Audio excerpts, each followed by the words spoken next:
very good morning to you on this Wednesday in the second week of Lent.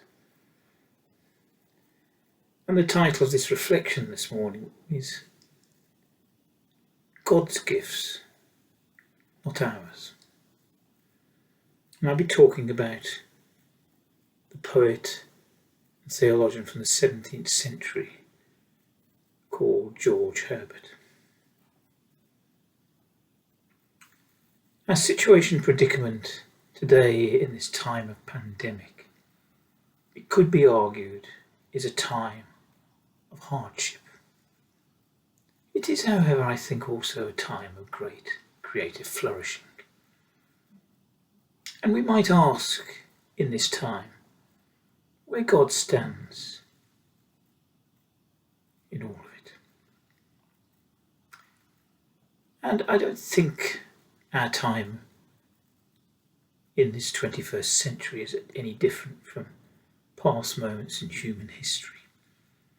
Certainly in the 17th century, we had a time of great enlightenment, great creativity and awakening in science, philosophy and culture.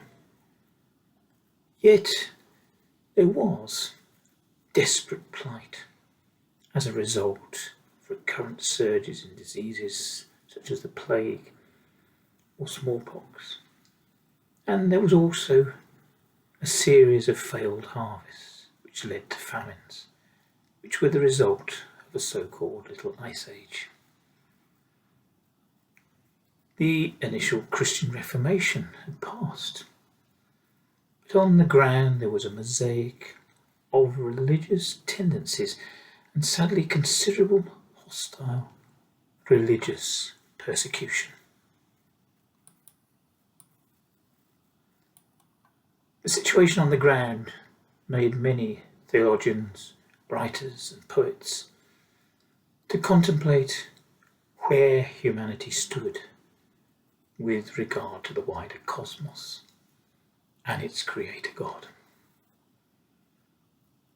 Their written work was a metaphysical meander. One such meanderer was George Herbert, and despite only a short life of 39 years, Herbert made a huge imprint on the metaphysical contemplation, and it led him to seek ordination as an Anglican priest. One poem that Herbert wrote was called the Pulley. The actual poem does not in fact describe anything we recognise as a pulley. The poem talks of a God who is generous in his gifts with which he endows humanity. The gifts you're blessed with are described as the strength to survive, beauty, wisdom, honour and pleasure. Perhaps these blessings define how creative humankind can be if they work together in a crisis.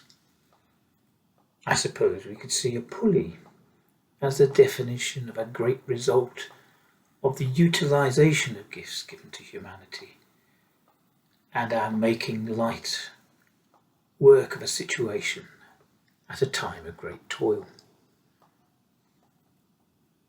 God, however, chooses not to bless humanity with one thing at his disposal, and that is rest. Yes, rest.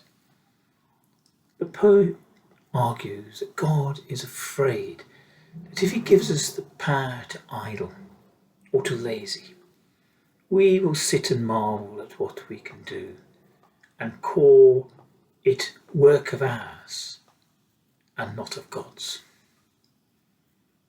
We then will rob ourselves of life in the pride of a flourishing creativity which forgets who gifted it to us in the first place. I suppose we might ask whether God goes about doing works in this world to prevent us from resting. And the current pandemic might be such a work. The plague and the Little Ice Age in Herbert's time may be also such works of the divine. George Herbert's metaphysical contemplation may present us with an aspect of the divine which might trouble us. There is, however, a sense that though God is hugely beneficent towards us all, he knows also we can be ungrateful of his blessings and are always too keen to wear and want to wear the medal. The message of Herbert's poem is that God believes he deserves our praise and thanksgiving, and the denial of rest by God is his pulley to crank us back into recognising we are of him and our works are in his name. I finish by reciting the 4 verses of George Herbert's poem.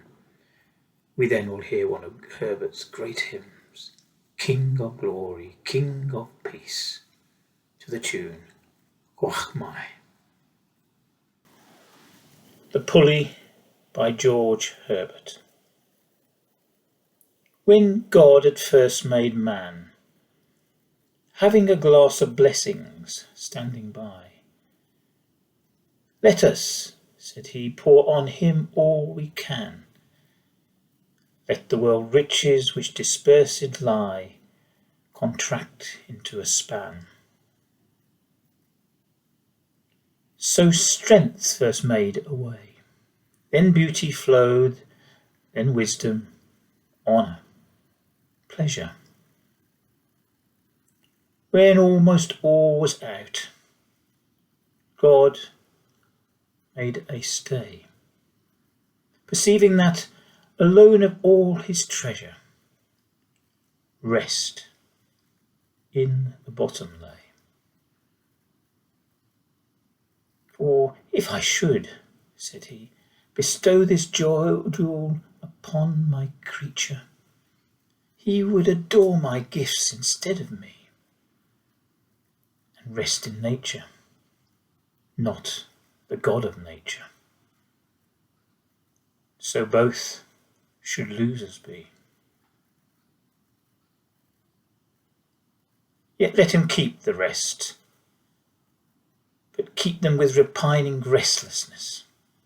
Let him be rich and weary, that at least, if goodness lead him not, yet weariness may toss him to my breast.